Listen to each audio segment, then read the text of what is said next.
स्वयं में सतत परिवर्तन करने की मनोवृत्ति रखिए। मन चिंतन हमारा यही रहे कि हम कैसे परिवर्तन करें और खुद को परिवर्तित करें। खुद को परिवर्तित करने की मनोवृत्ति अतिशय शुभ है।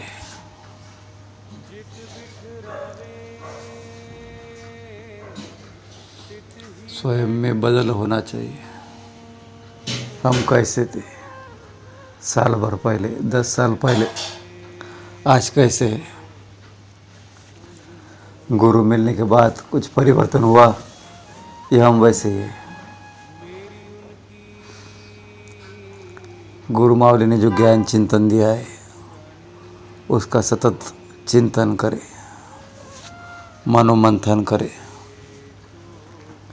और आत्मचिंतन करें कि दिखने वाला शरीर हाड़ मांस का ये मैं नहीं हूँ। यहाँ से ही अपना बंधन तोड़े। शरीर मैं नहीं हूँ तो बाकी कुछ भी मैं नहीं हूँ, कुछ भी मेरा नहीं है।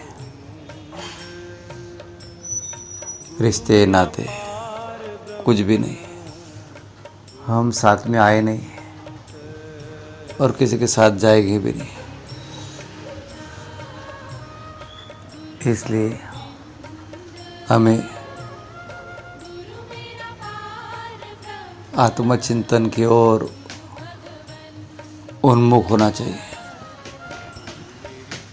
हम आत्मा हैं, यही हमें जागृति होनी चाहिए।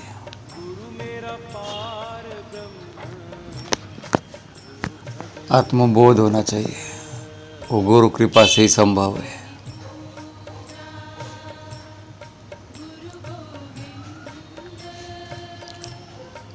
हर क्षण हम परिवर्तन की ओर जा रहे हैं। ये बाह्य संसार जैसे पहले था,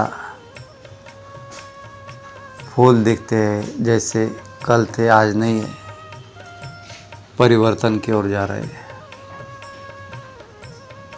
पेड़ दिख रहे हैं जैसे थे वैसे नहीं है, कुछ ना कुछ परिवर्तन हुआ है, चाहे दिखे या ना दिखे। हमने घर नया लिया है, पहले जैसा था अब वैसा नहीं है। कुछ ना कुछ टूट रहा है, फूट रहा है, हम मरम्मत कर रहे हैं, परिवर्तन हो रहा है। कुत्ते, बिल्ली, चिड़ी, बंदर, कुछ भी, वो भी परिवर्तन की ओर जा रहा है। सच कहा जाए तो सब मृत्यु की ओर जा रहा है।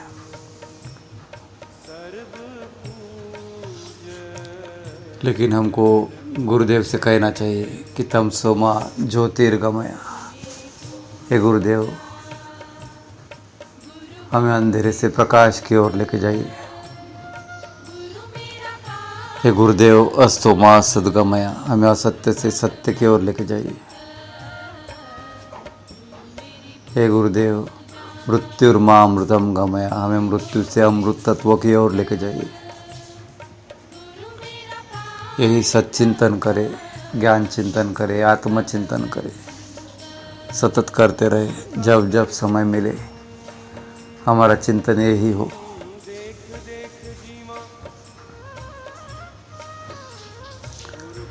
हमें गुरु बनना है ये कभी ना सोचे। पहले तो हमें सोचना चाहिए कि हमें मनुष्य बनना है, फिर हमें सोचना है कि हमें शिष्य बनना है। शिष्य जब तक नहीं बनेंगे तब तक हम गुरु की ओर यात्रा कैसे कर सकेंगे, और मनुष्य नहीं बनेंगे तब तक हम शिष्य भी नहीं बन सकते। और ऐसे बन के फिर कुछ बनना नहीं है। फिर जो बना है वो भी तोड़ना है।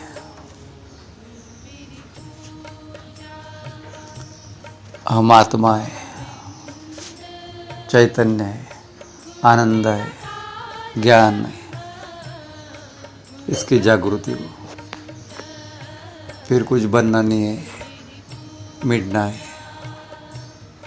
शुरुआत मनुष्य से करने की है कि हम मनुष्य बने कि नहीं, फिर हम शिष्य बने कि नहीं, अरे बनने का प्रयास करें। फिर धीरे धीरे हम आत्मा है, चैतन्य है, आनंद है, ज्ञान है, इसकी ओर यात्रा करें। और ये यात्रा ही मिटने की यात्रा है। बीज जमीन में मिट जाएगा तभी वो पेड़ बनेगा। जब तक हम मिटेंगे नहीं तब तक हम कुछ पाएंगे नहीं। महत्वाकांक्षाएं सब छोड़नी पड़ेगी, इच्छाएं सब छोड़नी पड़ेगी, लोभ लालच मोह माया सब छोड़ना पड़ेगा। तब हमारी आध्यात्मिक यात्रा शुरू होगी।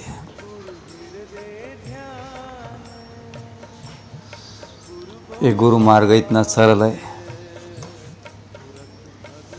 अगर हमारी इस मार्ग पर चलने की इच्छा हो तो बहुत सरल है, और इस मार्ग पर चलने की इच्छा ना हो, रुचि ना हो तो बहुत कठिन है।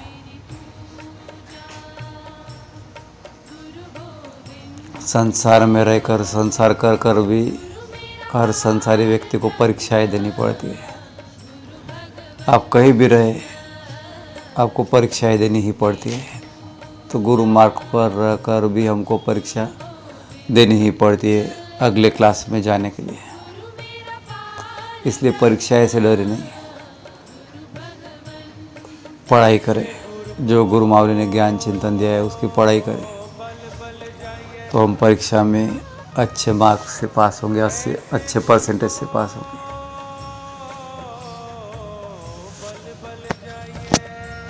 गुरु के सामने जब तक दीनहीन नहीं बनेंगे, जब तक विनम्र नहीं बनेंगे, तब तक कुछ नहीं मिलेगा। जब तक अहंकार रहेगा जीवित कि मैं कुछ तो भी हूँ, मुझे कुछ बड़ा बनना है, महान बनना है, तब तक कुछ नहीं मिलेगा। गुरु के सामने दीनहीन विनम्र होकर जाना चाहिए, बैठना चाहिए। और गुरु के लिए सतत यह भावना होनी चाहिए कि मेरे गुरुदेव कण कण में व्याप्त है, चराचर में व्याप्त है, सर्वव्यापी है, सर्वरक्षक है, प्राणों के दाता है, ज्ञान के दाता है। गुरु पूर्णिमा अद्भुत घटना है। स्वयं को जानने के लिए सहायभूत है, खुद को पहचानने के लिए सहायक भूत है। और गुरु की कृपा का अनुभव करने के लिए बहुत बहुत उपयोगी है। इसकी महिमा का वर्णन देवता भी नहीं कर सकते। इसलिए गुरु की शरण नहीं छोड़नी चाहिए। और कहीं कहीं भटकना भी नहीं चाहिए।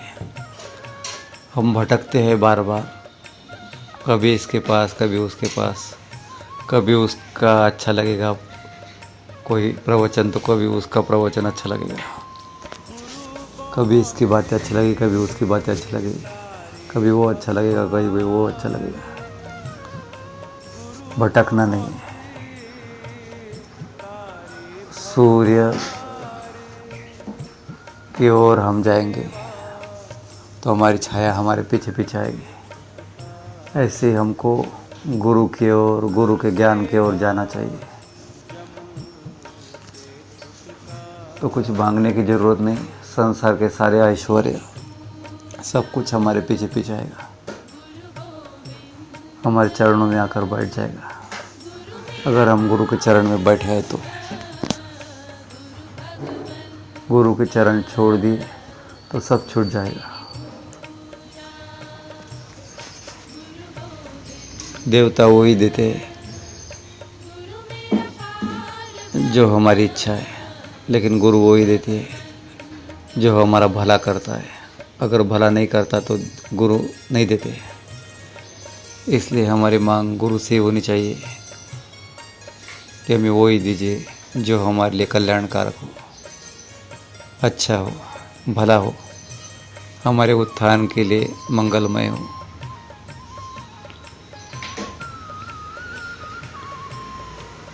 तो गुरु पूर्णिमा में गुरु चरणों में एक ही प्रार्थना करें कि गुरु मावली असत्य बुद्धि दूर कीजिए,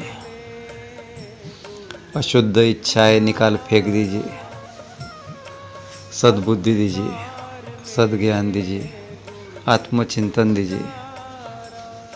शरीर भाव से मैं निकल जाऊँ, देह भाव से निकल जाऊँ, आत्मा भाव में, परमात्मा भाव में पहुँच जाऊँ। उस अनंत आनंद की प्राप्ति मुझे हो जाए गुरु कृपा से, यही प्रार्थना करें। सतत मेरा ध्यान गुरु चरणों में ही बना रहे और मेरी भटकान दूर हो जाए।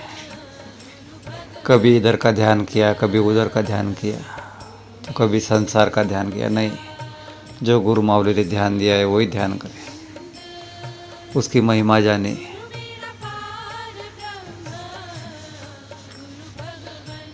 वैद्य कोई औषधि देता है तो हमें महिमा नहीं पता होती है, लेकिन लेते हैं नियम से तो हमें समझ आता है कि औषधि कितनी पावरफुल है।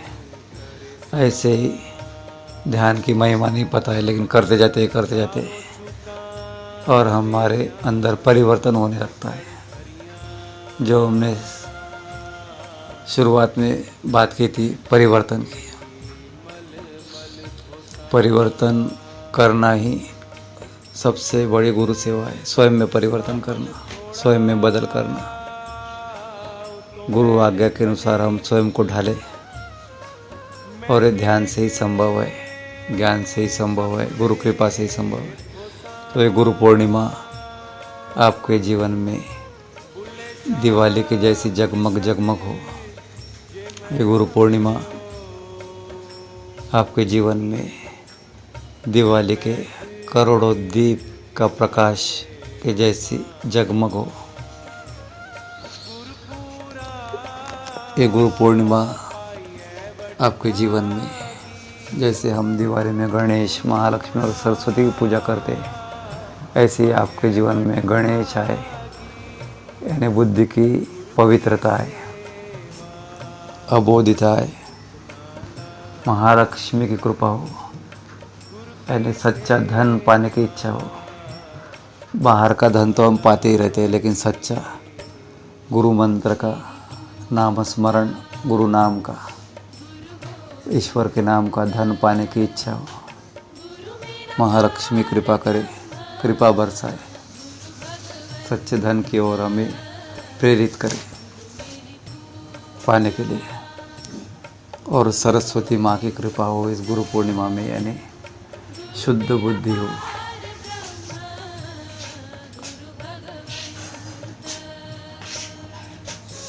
गुरु पूर्णिमा की सबको लाख लाख बधाई।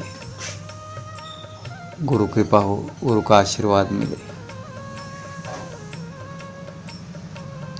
जय गुरुदेव, जय जय गुरुदेव।